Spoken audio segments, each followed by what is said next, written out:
You really have to give props to Gojo for smiling given the situation that he's in, because I think that the second Shikigami that Sukuna has just summoned is a big problem. And I don't think it's just a big problem for this new Agito beast on its own. I think that Sukuna summoning this beast is a bad sign for what he's going to do in the future. And although I would say Gojo is smiling for a good reason, I think there's only one thing Gojo can do to turn the tide back in his favor. Because I would say if you were to look at this fight so far on a point-based scorecard, you would say that Gojo is up in points. It seems like Gojo has landed more and better hits throughout the fight, and that it seems that Gojo has had the upper hand for the most part in sort of pushing Sukuna back into a corner. But at the beginning of the recent chapter, in everybody else's mind, including Gojo's, the thought of losing became a possibility. Because the longer this fight gets dragged out, the better Sukuna's chances become. And this is why Gojo needs to end the fight very soon. So let's get into why I think that Sukuna summoning this new Shikigami is a big problem. So there's two main things here. First being the beast itself, and the second thing being why Sukuna being able to even summon this is a big problem within itself. The first thing we know about this new summon Agito is that it is a fusion between Nue and Totality. And for the simple fact that it is a fusion with Totality leads me to believe that there is an argument to be made that its physical strength is stronger than Sukuna's. And I know that sounds a bit off the first time just hearing it, but there is actually a good argument to be made that this new Agito beast physically will be stronger than Sukuna. And I also want to be clear that when I say the word stronger, right here I'm using it as in hitting power. I think that this new beast will probably be able to do more damage when coming into contact with Gojo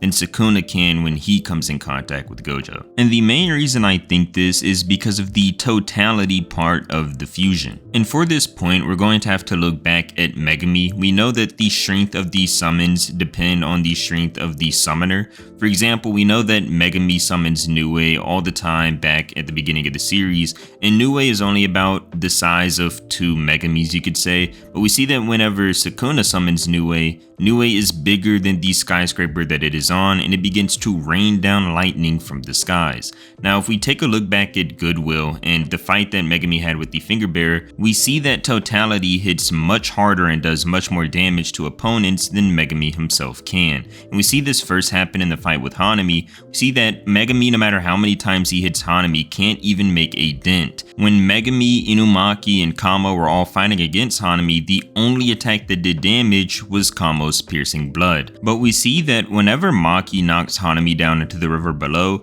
Megami sends out his Totality and it takes an entire chunk out of Hanami's arm, meaning that Totality in one swipe was able to do more damage than Megami himself, Kamo, and Inumaki combined. And then when Megami is fighting against the Finger Bearer, he uses Totality to stab through the Finger Bearer's back and exorcise him in one hit. And we even see that Megami references what Totality did to Hanami. Megami says, "Even Divine Dog's claws hurt it.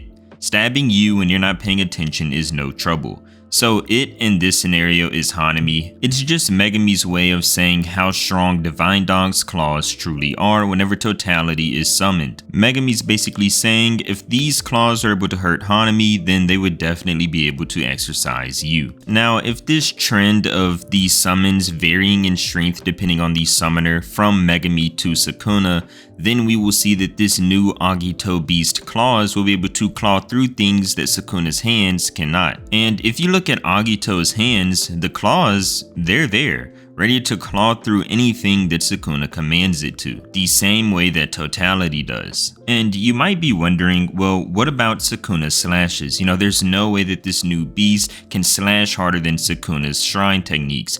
And well, the thing is, Sukuna can't even use his shrine techniques right now. He's not able to simultaneously use both the 10 shadows and his shrine techniques. Gojo even says it himself that the only way Sukuna would even be able to use his shrine techniques is if he was to open open up his domain expansion. So what I think the plan here is for Sukuna is that he will have Mahoraga take down Gojo's Infinity and have this new beast try to claw through Gojo, because we see that Gojo's healing has been reduced. He used to heal near instantly towards the beginning of the fight, especially when we saw Gojo trapped in Sukuna's domain expansion. He was just able to quickly heal from all the cuts, but even Shoko is saying that Gojo's healing is slowing down now, and that Gojo's wounds are taking longer to heal. Another thing about this new beast is that it is Nue combined with Totality, so it still retains the electric properties.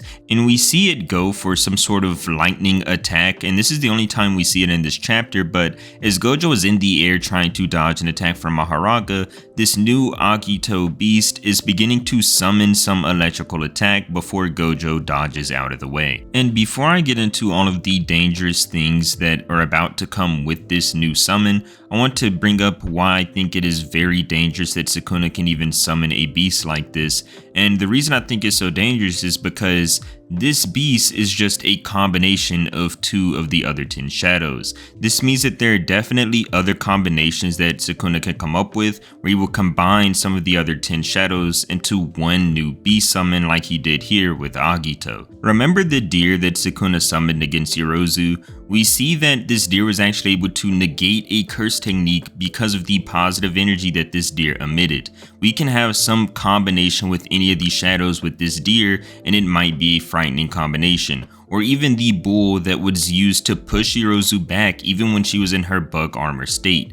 Both of these Shikigami alone had very strong and interesting abilities. Imagine a combination with any of the other shadows like Nue, Totality, or even the bull and deer in a combination of their own. This possibility and all of these interpretations that Sukuna can come up with is the real frightening thing behind this new summon that Sukuna has, because he's basically showing us that whenever he combines 2 Shikigami, he gets another powerful beast with strong abilities. It is also very important to note that this new Agito beast is not the 9th Shikigami. The combinations of a 10 shadows technique into a new summon is an entire different thing on its own.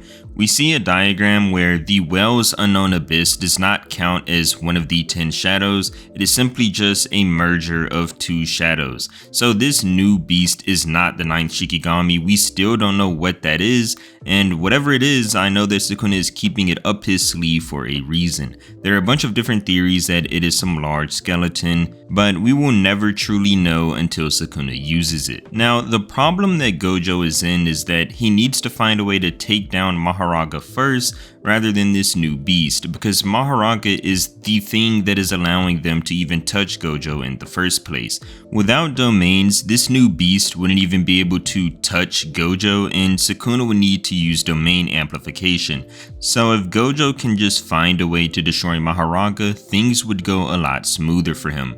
But that is where the problem comes in, because we know that Gojo's output is on the decline. We see that Gojo tries to use a red attack on Mahoraga, but it doesn't do any significant damage, and we see that Gojo thinks that the reason this red didn't do that much damage is not just because his output is on the decline.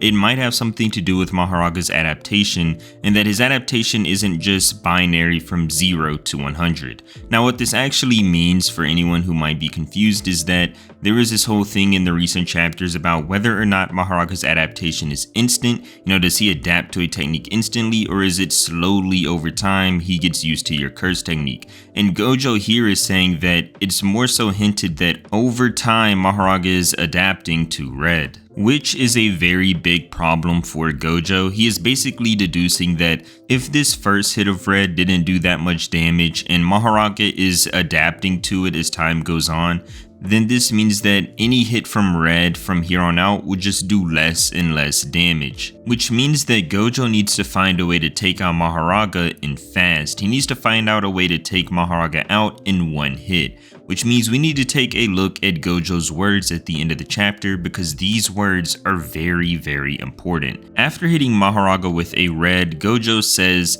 "Just means I'll have to take Mahoraga out in one hit. I'll have to use that."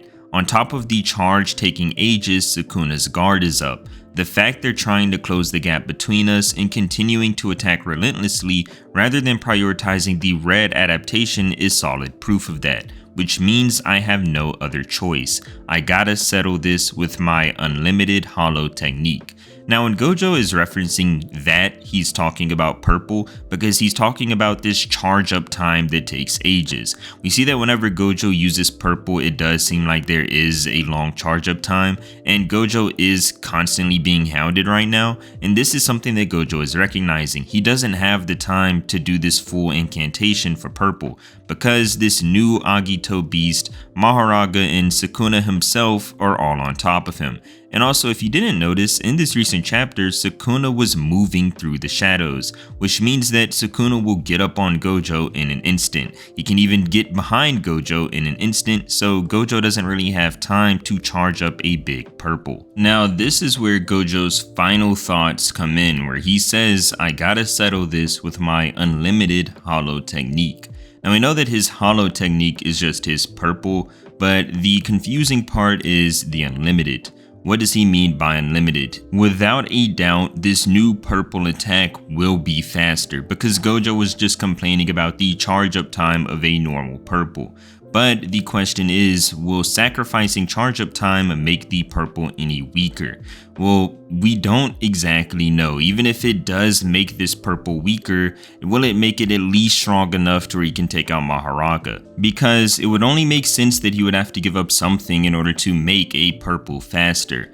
Or even if this purple is the same strength or stronger, it could be this way because Gojo will have to put in even more curse energy into this purple. Now, the problem with Gojo putting even more curse energy than normal into a purple is that Gojo's output is already on the decline. He has already worn his body down enough throughout this fight with Sukuna, and he is now about to use an unlimited technique. And we have to think about if this unlimited has anything to do with his domain expansion. We know that his domain expansion, the way they use unlimited there, is unlimited void. There is a never-ending empty space where your brain just gets filled with information. Well, if we take that and apply it to this new purple, will it be a never-ending purple or a large purple that is even bigger than usual where it spans across a great area? Now, whether Gojo ups the range or the strength, we know for a fact he is going to up the speed because of this charge up time problem that he is having with normal purple. This unlimited purple undoubtedly will be faster. Now, if Gojo decides to put a bunch of curse energy into this unlimited purple, he might run into issues later down the line of the fight where he is weakening himself even more because of all of the stress he's put himself through, plus a more curse energy than normal purple. And just saying more curse energy than normal might be an understatement. He is using the word unlimited hollow technique here. This seems like some sort of ultimate move, and if this truly is some sort of ultimate move that Gojo has, it would only make sense that it would take a lot of curse energy. And if I had to bet, I would say that this new move that Gojo's about to pull out will probably be a maximum attack. And just to be clear on what maximum techniques are, in the fan book it says sorcerers fundamentally only have one type of innate technique. However, every technique can be expanded on through creativity, giving sorcerers their own original moves. With inherited techniques, sorcerers of the past pass on the original moves they create. Within all that, barring domain expansion, every technique has an ultimate move they call the maximum. Additionally, moves that are not maximum that use the maximum output of curse energy are called stack. So we see here that, excluding a domain expansion, the technique's ultimate move will be the maximum. And we see here that Gojo is probably about to use some ultimate move, and I think it will be a maximum technique, which I do think makes the most sense because although Gojo is doing good, it seems like it's near impossible to actually put Sukuna down. His reds that he's used on Sukuna have just been healed from. Even at the start of the fight, the very beginning when Gojo used a 200% purple, it only took off Sukuna's forearms. Gojo needs something more than this. Gojo needs a maximum technique, and I think that we are finally about to get this maximum technique that we are all waiting on. And I really just have to stress that this attack is it. You know, the reds aren't working, the blues are even weaker than the reds, and the purples from Gojo's own mouth are too slow. The only thing Gojo has left is this new unlimited hollow technique. Everything for Gojo rides on this new attack that he is about to launch. And it also doesn't seem like Gojo or Sukuna will be using domain expansion anytime soon, if they even use a domain for the rest of the fight, because not only are their brains fried from all of the domain clashing they've done so far and the damage they've done to each other, but their outputs are both on the decline as well. So whatever this new unlimited hollow technique is for Gojo, there are a few requirements it has to meet. One, it has to be faster than purple, which it most likely will be because Gojo is about to use it. And secondly, it has to be something that not only has to be powerful, but he can be able to use more than once without tiring himself out, because after everything that he and Sukuna have done throughout this fight, plus the damage that they've done to each other, a maximum technique or an ultimate move like this new attack Gojo's about to do, using it over and over might put Gojo at risk of tiring out faster than Sukuna. Because although we know that Gojo is technically never supposed to run out of curse energy, he can get tired, which is sort of confusing to think about, but it is said that the reason that Gojo keeps his blindfold on is so he doesn't tire out, and we know that he's had his blindfold off this entire fight, and his curse energy output is also on the decline, so the longer this fight goes on, the worse it is for Gojo. This new technique has to be something that he can use multiple times, one to take out Maharaga,